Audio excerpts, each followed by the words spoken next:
Welcome back to The Explainer. Today we're jumping right back into the high fantasy madness of the Apocalypse Beckons storyline, specifically zeroing in on the absolutely explosive events of scenes 8 through 12.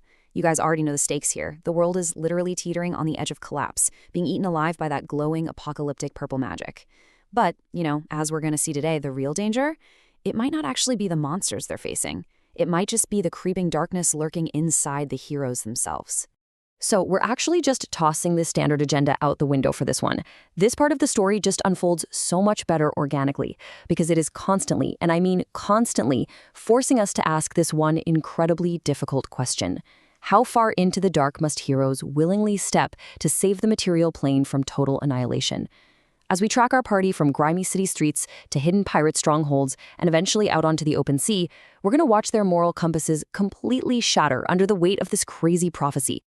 Okay, to really wrap our heads around the absolute chaos that's about to unfold, we gotta look at our core team, Bip, Welsis, Atenimus, and Aaron, because their deep personal flaws, they are about to violently collide with this mission. Let's break it down. We've got Bip, whose halfling rogue pragmatism basically means survival at absolutely any cost. Then there's Welsis, the dwarven paladin who is totally blinded by this divine, burning hatred for the pirates who supposedly destroyed his family. We also have Atenimus, our half-elf warlock, who is secretly tethered to a super demanding, super dark demon patron. And finally, Aaron, the human ranger, who is just carrying this immense mountain of guilt and, oh yeah, a literal bounty on his head. Keep these specific motivations in the back of your mind, because they are the engine driving every single chaotic decision we're about to cover. All right, let's hit the cobblestone streets, where Aaron's tragic past comes back to haunt him in a big way. Remember years ago when his deep-seated hatred for mountain orcs led him to just slaughter a war party in Mistwood Vale? Well, the authorities basically deemed it an unprovoked attack on peaceful beings and slapped him with a massive 2,500 gold bounty for allegedly starting a war. That is a ton of gold. And right when the team is right in the middle of coordinating their whole Save the World plan, two highly lethal assassins step out of the shadows, warrants in hand. Talk about terrible timing, right? This street ambush ramps up into a frantic, bloody skirmish in seconds. Aaron tries to bluff his way out of it, because of course he does. But these assassins, they are absolutely not looking to negotiate. Aaron kicks off the combat, but man, it goes sideways fast. He gets slashed down to half health almost instantly. But then, Wellesley steps up, suddenly tapping into these unknown strengths. He unleashes multiple critical, magic-enhanced strikes and just instantly drops the crossbow-wielding assassin. The second one panics and tries to make a run for it, but Bip is already up on the rooftops. He uses his stealth to track the guy down so Wellesley can finish the job. And okay, what do our so-called heroes do with the bodies? They unceremoniously dump them straight into a nearby sewer and pocket the assassin's gold. Just a gritty, brutal reminder of what survival looks like for this crew. Back at the tavern, the tension goes through the absolute roof. Atenimus finally decides to share some of the incredibly sketchy, genuinely dark mandates being forced on him by his demon patron. And guys, the demands are chilling. First, his patron wants him to steal a magical prophetic earring from their ally, Howl the Bard. Worse, he is ordered to literally assassinate one of the other chosen ones of the prophecy. Then he has to recover some powerful creature from the Barrow Reefs. And, saving the absolute worst for last, he has to deliver a willing blood sacrifice using an innocent survivor of the fallen city of Duskmere. No pressure, right? So the really crucial takeaway here is that Atenimus is essentially a hero being actively coerced into playing the villain. The patron literally wanted Atenimus to be the hand and to deal with the deliverance of the blood. It's just a terrifying dynamic hanging right over the entire team's heads. Why does this matter so much? Because having a literal ticking time bomb operating inside the party creates just unbelievable narrative tension.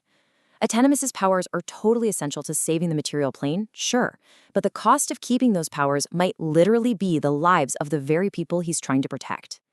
Anyway, needing to hunt down the actual source of that apocalyptic purple magic they've been tracking, the party heads toward the Ashwillow pirate base at Coral Barrow. And here we get to see Bip's cutthroat pragmatism shine all over again.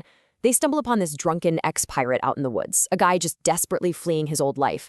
Now, in a standard hero story, saving this guy would be the default move. But with Bip, letting him live is purely a strategic, calculated choice to extract vital tactical intel. It pays off, though, because they discover a secret entrance at the very bottom of the massive, multi-level wooden pirate fortress. Armed with this intel, they set up a really daring infiltration. Bip and Aaron sneak right into the bottom-level storeroom. And Bip's amoral pragmatism is just on full display here. He seamlessly uses his stealth to instantly assassinate a lone pirate guard taking inventory, like taking him out before the guy even realizes he's dead. Finding the room totally packed with highly flammable materials, the duo then plants a custom incendiary device that Wellesley's crafted. They are basically treating this whole thing like a tense heist, setting the stage for maximum structural havoc to burn out the pirate threat from the bottom up. But oh man, here is where the story hits us with some incredible dramatic irony. The team finally breaches the command center, and Wellesley comes face to face with the boss himself, Admiral Jack Windbeard. Now remember, Wellesley is a devout paladin whose entire core identity is built on hunting down the pirates he firmly believes slaughtered his family. But the Admiral standing right in front of him, he's a dwarf who is his absolute spitting image. And to make matters 1,000 times worse, Jack Windbeard flat out claims to be Wellesley's father. It is a completely devastating psychological blow right in the middle of an active war zone. That whole familial shock, though, it gets immediately shattered the second the Admiral actually demonstrates the terrifying reality of his power. Bip drops one of the pirate guards with a surprise arrow, and suddenly Jack's hands start glowing with that unmistakable apocalyptic purple magic. He just casually channels a beam of necrotic energy from a tied-up prisoner directly into his fallen guard and bam, instantly revives the dead pirate back to full strength. The stakes just rocket up to a totally alarming level. They aren't just fighting regular pirates anymore. They are up against an enemy who can literally hit the undo button on death itself. Which honestly brings us to a moment that perfectly captures the sheer frustration and kind of the dark levity of this whole intense fight. Bip, completely exasperated by this chaotic magic, mutters with this huge, heavy sigh, "I had to kill the same guard twice?" It's such a great, funny little moment, but it highlights a massive resource strain on the party. Every single hit they land can just be undone in a split second, forcing Bip and Aaron to burn precious energy putting the exact same guy down a second time, all while Wellesley is busy dealing with the Admiral. Meanwhile, Wellesley is absolutely enraged by the suggestion that his honorable family were actually vile pirates. He completely refuses to accept Jack's claims. Channeling pure, absolute denial and serious divine wrath, Wellesley calls down a massive boon from his god. With these heavy, relentless strikes from his blessed great axe, he actually manages to batter Admiral Jack Windbeard into submission. But crucially, he captures him rather than killing him outright, knowing they desperately need to interrogate him later. So they bind the Admiral, drag him aboard their ship, and begin the interrogation. And what they learn reveals the true, horrifying scale of the threat. Enter Gormak. They aren't just fighting rogue pirate factions here. They are fighting the cult of a greater demon of abyssal potency. This entity is using localized rifts and corrupted conduits exactly like Admiral Jack, to actively tear the veil between worlds. This glowing purple magic, it's basically the fingerprint of a literal world-ending force. Now, during the voyage to the larger city of Zephyra, the moral ambiguity of our heroes hits an absolute peak. Artefem is constantly remembering his patron's really dark commands, starts seeing Jack simply as an active conduit for demonic corruption. So he crosses a major moral line. Completely bypassing any sort of trial while the prisoner is literally bound and helpless, Artefemus performs a cold-blooded execution on Admiral Jack. He rationalizes the whole thing to himself as just purging the corruption, but the stark, brutal reality of a supposed hero executing a captive really sends shockwaves through the rest of the group. And the psychological toll of all these morally gray, brutal acts, it hits Aaron incredibly hard.